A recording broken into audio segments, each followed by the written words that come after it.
कैसे करती है? स्वयं अपनी चक्की पीसती है, स्वयं अपना धान कूटती है, स्वयं लकड़ी काटती है और कैसे अपनी संतान को स्वावलंबी बनने की शिक्षा देती है।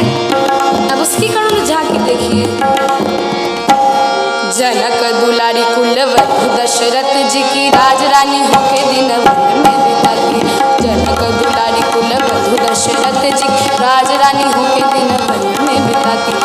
रहते थे गेरे जी से दास दासी, आठों याम दासी बन अपनी उदासी को छुपाती।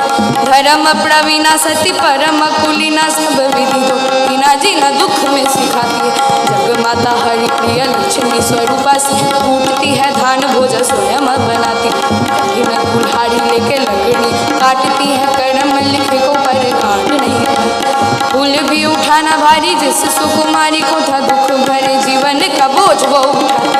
अर्धांगिनी